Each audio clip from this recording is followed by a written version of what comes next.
AP ముఖ్యమంత్రి చంద్రబాబుపై మాజీ మంత్రి అంబటి రాంబాబు ఆగ్రహం వ్యక్తం చేశారు. ముఖ్యమంత్రి చంద్రబాబు సంపద సృష్టిస్తామన్నారు, ఏమైంది అంటూ ప్రశ్నించారు. ఈ నేపథ్యంలో అంబటి రాంబాబు గుంటూరు కార్యాలయంలో మీడియా సమావేశం ఏర్పాటు చేశారు. ఈ సందర్భంగా అంబటి మాట్లాడుతూ సీఎం చంద్రబాబుది అంతా పబ్లిసిటీ స్టంట్ అని, P4 పేరుతో ప్రజలందరినీ అడ్వాన్స్డ్ ఏప్రిల్ ఫూల్ చేశారని మండిపడ్డారు. ఎన్నికలకు ముందు చంద్రబాబు సంపద సృష్టిస్తామన్నారు. ఇప్పుడు ఆ సంపద ఏమైందని ప్రశ్నించారు. రాష్ట్రంలో 9 నెలలు కూటమి పాలనలో ఎంత సంపద సృష్టించారని ఎద్దేవా చేశారు. రాష్ట్రంలోని పేద ప్రజలను మరింత పేదరికంలోకి నెడుతున్నారని, డబ్బులు ఉన్నోళ్లకే మెడికల్ సీట్లు దోచిపెడుతున్నారని విమర్శలు గుప్పించారు. చంద్రబాబు బంగారు కుటుంబం అని రాష్ట్ర ప్రజలను మోసం చేస్తున్నారని ఆయన అన్నారు. P4 అంటూ బాధ్యతల నుంచి తప్పించుకుంటున్నారు అంటూ ఘాటు విమర్శలు చేశారు.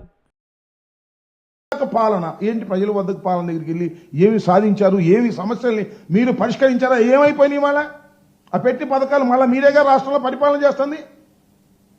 మరి వాటి సంగతి ఏం చేశారు? శ్రమదానం అన్నారు. ఏం చేశారు శ్రమదానం? మీరు ఒక పలుగు తీసుకుని గుచ్చి ఫోటోల్లో ఈనాడులోనూ ఆంధ్రజ్యోతిలోనూ వేసుకున్నారు. శ్రీమద్ రమారమణ పోయింది, శ్రమదానం పోయింది. జన్మభూమి అన్నారు. అయ్యా ఇతర దేశాల్లో ఉన్న సోదరులారా, మీ జన్మభూమిని మీరు బాగు చేయండి, మీ ఊరిని మీరు బాగు చేయండి అని ఒక స్లోగన్ ఇచ్చారు. ఏమైంది? జన్మభూమి పోయింది, శ్రమదానం పోయింది, ప్రజల వద్దకు పాలన అది పోయింది, ఆకస్మిక తనిఖీలు అవి పోయినాయి.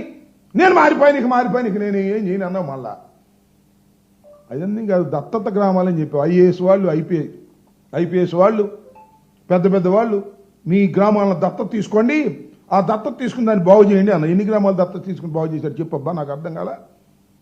14 సంవత్సరాలు ముఖ్యమంత్రిగా చేసావు, మళ్ళీ ఇప్పుడు 9 మాసాలు దత్తత గ్రామాలు తీసుకుని ఏమి సాధించావు? నేను ఇక్కడ ఒకటే చంద్రబాబు నాయుడు గారిని అడుగుతా ఉన్నా, అయ్యా నారా చంద్రబాబు నాయుడు గారు, మీరు ఇంతకు ముందు ముఖ్యమంత్రిగా ఉన్నప్పుడు ఈ P4 లాంటి కొత్త పథకాలను తీసుకొచ్చి ప్రచారం చేసుకున్నారు తప్ప రాష్ట్రానికి ప్రజలకి ఉపయోగపడేటటువంటి ఏ కార్యక్రమాలు చేశారో ఒకటి చెప్పండి ఇవాళ అని అడుగుతా ఉన్నా.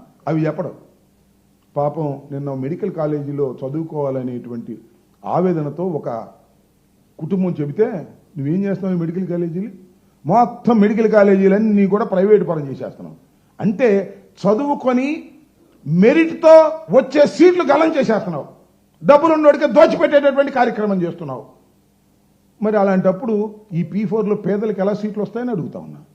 ఒక దుర్మార్గమైనటువంటి ఆలోచన ఇవాళ చంద్రబాబు నాయుడు గారు చేస్తున్నారు. P4 అంటే ఆయన ఏమంటాడు చూసారా? పబ్లిక్ ప్రైవేట్ పీపుల్ పార్ట్నర్షిప్ అంట. పబ్లిక్, ప్రైవేటు, పీపుల్ ఏంటో పబ్లిక్ ఏంటో నాకు అర్థం కాల. పబ్లిక్ ఒకటేగా.